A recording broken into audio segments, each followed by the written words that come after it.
Salatnya sudah Islam, puasanya sudah Islam, nikahnya sudah Islam, matinya sudah Islam, tapi belanjanya masih konvensional. Maka ini belum full, belum 100%. Maka yang sudah sholat, yang sudah puasa sunat, di mana kami belanja Pak Ustaz? Langsung belanja hari ini. Dan kabarnya hari pertama ini gratis. Sampai ke pintu.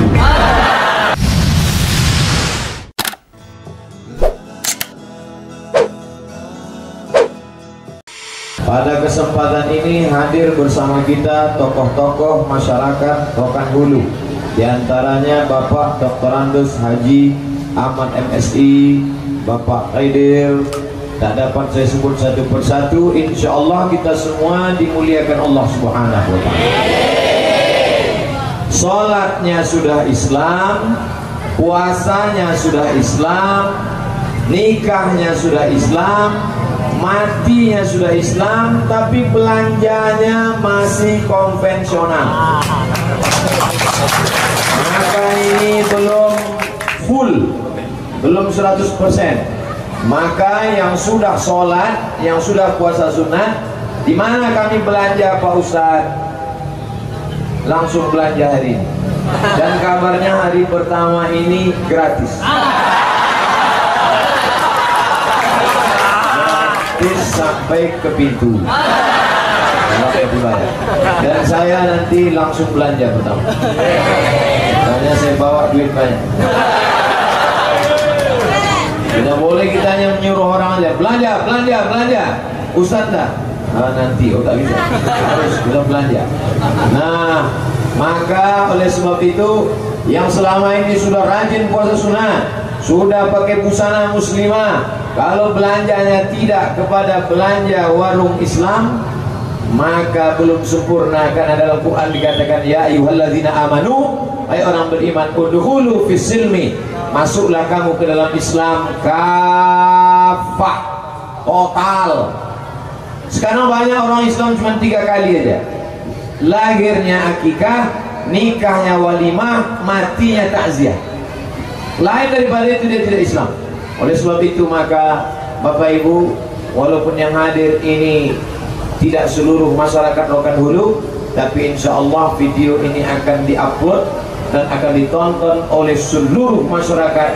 Maka belanjalah ke 212 Mart. Yang pertama, insya Allah orangnya amanah. Kenapa amanah? Karena 212 Mart ini bukan milik satu orang, tapi dia milik saham. Sekarang ini totalnya 800 juta, tapi orang cuma boleh punya saham 20 lembar. Satu lembarnya 500.000. 20 lembar berarti 10 juta. Memang kalau kurang minuman payah. Maka tidak boleh dimiliki oleh satu orang. Karena kalau hanya dimiliki satu orang, curang dia. Pas untung dia untung sendirian, waktu rugi hancur sendirian. Tapi ketika ini dimiliki oleh orang banyak, Ustaz, kami cuma punya 500.000, beli saham satu lembar 500.000. Kami punya uang 200 juta, tak boleh beli semuanya. Kenapa? Karena ini milik bersama. Maka insya Allah orang-orangnya adalah orang-orang yang amanah. Amin. Yang kedua, tertulis di sana berjamaah. Sholatnya sudah berjamaah, puasanya sudah berjamaah, belanjanya harus berjamaah.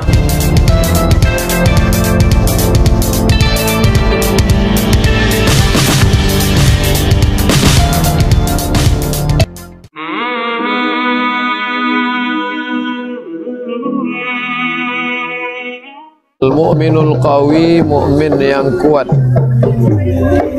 khairun, lebih baik, wa ahabbu ilallah, lebih dicintai Allah minal mu'minid dha'if, daripada mu'min yang lemah.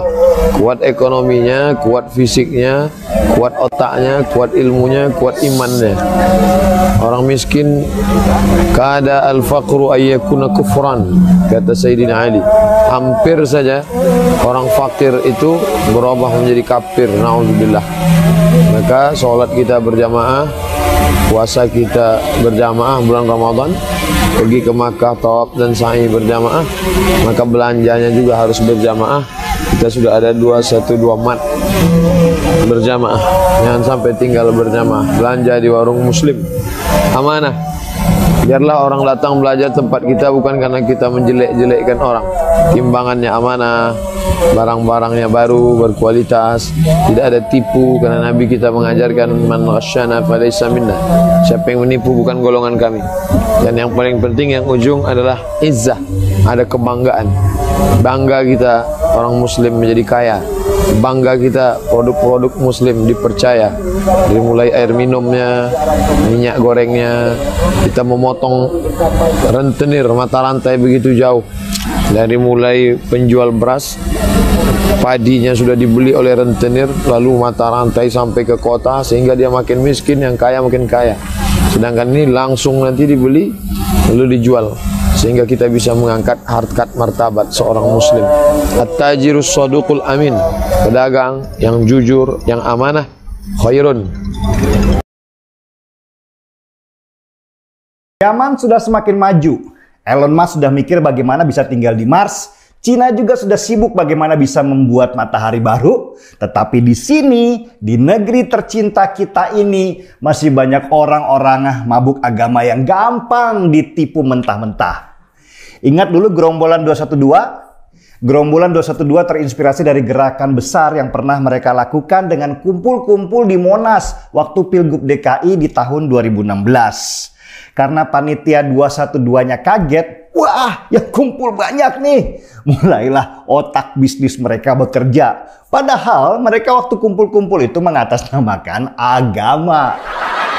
Dari situ mereka membuat koperasi bernama 212 Mart, sebuah jaringan retail yang menyediakan bahan-bahan pokok sehari-hari.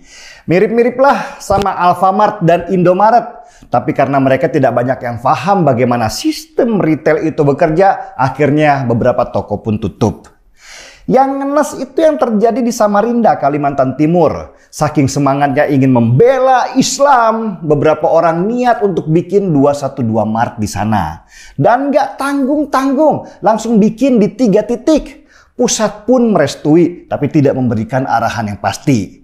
Dan akhirnya terkumpullah total lebih dari 2 miliar rupiah dana masyarakat yang berinvestasi, mulai dari 500.000 rupiah sampai 20 juta rupiah per orang. Sialnya, orang yang berinvestasi itu nggak paham bagaimana model investasi. Mereka hanya transfer saja ke sebuah rekening yang mereka percaya kalau orang itu ulama. Kan nggak mungkin menipu mereka.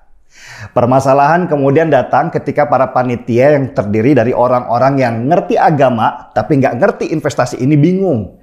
Ini duitnya mau dikemanakan? Mau dikumpulkan di mana? Mereka kasakusuk sampai muncul seseorang yang sama agamisnya dengan mereka menawarkan diri untuk menjadi rekening penampungan mereka. Maka dari duit itu dibangunlah 212 Mart. Berjalan terseok-seok selama 2 tahun dan akhirnya si agamis tadi kabur, nggak tahu kemana jejaknya. Ramelah mereka yang kemarin investasi dan berharap duitnya kembali. Ini juga aneh, katanya investasi untuk akhirat, tapi kok masih berharap untung lebih. Mereka pun ramai-ramai datang ke polisi mengadu kalau mereka sudah ditipu. Beberapa dari mereka mungkin sadar, gua kira kalau gua investasi atas nama agama nggak mungkin ditipu lah karena panitianya takut sama Tuhan. Ternyata kabur juga. Nasi pun sudah menjadi bubur, saudara-saudara. Dan peristiwa penipuan atas nama agama ini mungkin kejadian keribuan kali yang terjadi di Indonesia. Tapi banyak yang nggak sadar-sadar juga. Kenapa begitu mudah menipu atas nama agama? Ini yang menarik. Agama selalu diidentikan dengan kebenaran. Karena itu pembawa agama selalu dianggap orang yang benar, soleh, dan bertakwa. Gak mungkinlah nipu. Kepercayaan terhadap mereka yang disebut ulama atau yang berpakaian gamis itu bahkan bisa mencapai 110%. Apalagi kalau orang itu dianggap cucu Nabi. Wah, bisa-bisa orang itu dianggap setara dengan Nabi. Jadi, kenapa harus tidak percaya ketika ada orang yang membawa agama sebagai jalan perjuangan? Nggak usahlah ke orang yang ngaku ulama deh. Lihat kotak amal di warung-warung dengan gambar pesantren atau masjid diantah berantah. Banyak orang yang tersentuh hatinya. Mereka menyumbang tanpa ngerti uangnya akan disalurkan kemana. Dan akhirnya terbongkar sudah kalau puluhan ribu kotak amal di Indonesia ternyata dananya disalurkan ke banyak lembaga radikal. Yang terbaru juga ada donasi buat beli kapal selam. Ini yang bikin ketawa. Lah, harga kapal selam standar saja diperkirakan sekitar 4 triliun rupiah. Mau donasi berapa juta umat? Apalagi yang donasi cuma kirim duit 1.000-an, 10.000-an. Kapan bisa terkumpul 1 triliun rupiah saja? Akhirnya ya terkumpul juga lah mereka 1,2 miliar rupiah. Jauh banget dari harapan. Mau disumbangkan, tapi TNI Angkatan Laut nolak. Terus duit donasi itu akhirnya dikemanain? Ya dikantongin lah. Nggak mungkin juga dikembalikan ke para penyumbang. Kapan umat beragama ini mau pintar sehingga nggak gampang dibodoh-bodohi atas nama agama? Ketika umat beragama menggunakan akal mereka dalam beragama. Agama itu petunjuk, sebuah kompas untuk memberikan arah yang benar dalam kehidupan.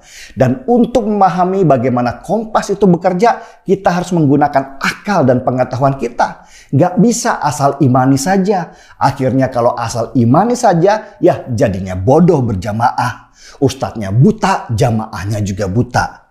Mulailah berpikir bahwa orang beragama itu harus pintar. Bukan hanya pintar membaca kitab suci, tapi juga pintar di dalam ilmu dan teknologi. Kalau kalian bodoh terus, ya begitulah. Kalian akan terus dijadikan objek kapital buat orang-orang seperti Yahya Waloni yang sudah bodoh, tapi terus menebarkan kebodohannya tanpa ada rasa malu dan dengan penuh kepercayaan diri.